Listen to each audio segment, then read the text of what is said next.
Hi everybody, hope you're all doing well out there. We are of course all on lockdown still. I have done a video on the 5 things that I love about my DRZ 400 SM and a video on the 5 things I hate about that bike, and I'm going to do the same for my Yamaha XJ6. If you enjoy this video, please remember to hit that like button, subscribe if you're new here. I'm on my way to 100k and I appreciate the help.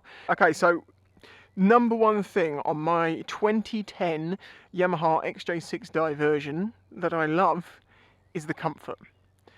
It is so comfortable for me. Even though it's a very low seat height and I'm 6'4", for some reason, for me, I just fit this bike very well, and it's a very comfortable, relaxed riding position. Not too upright, not too lent forward, you know, like sports bikes. It's perfect. And it's weird because it's so close to the ground, and being as tall as I am normally, that's a problem for me.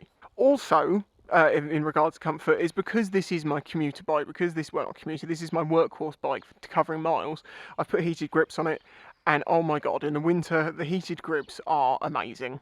So yeah, I have a video fitting those if you're interested in seeing that. In fact, I have a whole playlist doing, well, a lot of work to this bike, because you might notice that it's not completely stock, and we'll get onto that in a minute. Okay, number 2 on the list, and these aren't in any particular order, by the way, they're just what came to my head as they came to my head.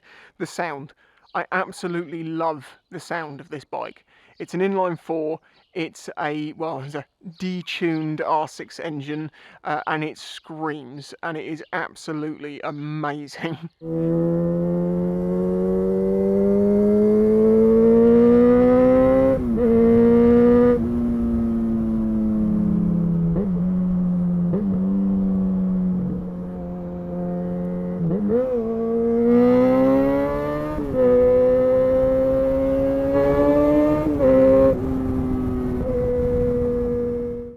I'll get on to talking about the exhaust in my hate video, because I love the sound of this Black Widow exhaust, but there is a unique thing, because it's an underslung exhaust, and a unique problem I have with it, which, as I say, I'll talk about. I actually have a video fitting that exhaust with a sound comparison for the Black Widow system, and you can hear what this bike used to sound like and then what it sounded like. It was night and day. It went from being a whizzy space bike commuter into really a screaming banshee of a bike. Number 3 on my list for the reasons why I love this bike is the reliability of it. The reason I bought this bike was because of all the problems I had with my DRZ 400, which you can learn in the 5 things I hate about my DRZ 400.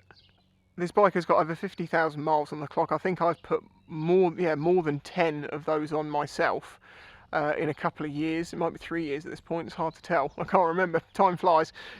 And I haven't really had to do a thing to it. You know, yep, change the oil every now and then, check the coolant's alright, change some pads maybe, tyre changes obviously, but that's all just, you know, mechanical wear and tear stuff. As far as things actually breaking, not really been a problem. I had an electrical problem, a small electrical issue, but yeah, it was no great deal.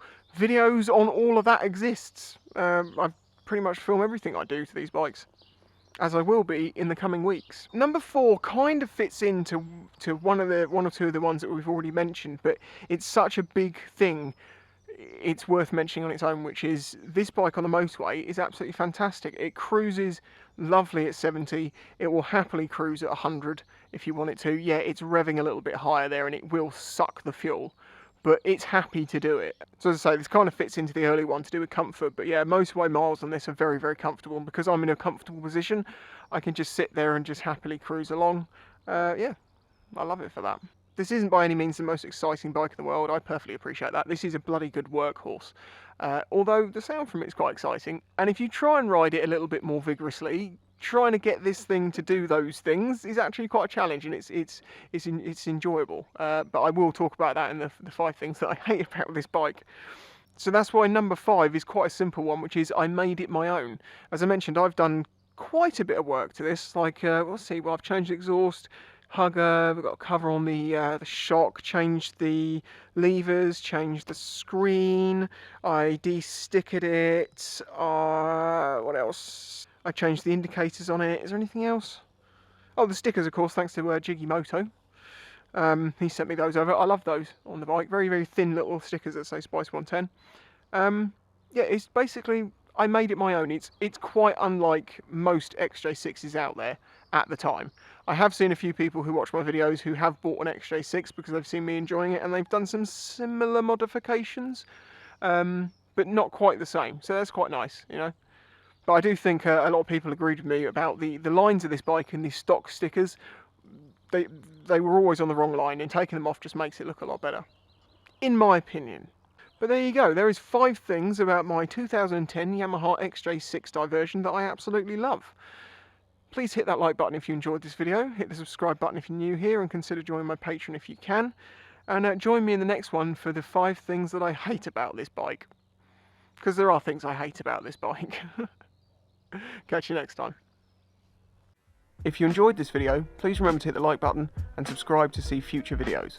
This channel is made possible by the support of the audience. Please consider joining my Patreon to get early access to videos, questions answered in the monthly Q&A, your name on screen, and some exclusive content, all for as little as $1 a month. You can also check out the links in the description to my merch and other ways to directly support the channel. Thanks for watching.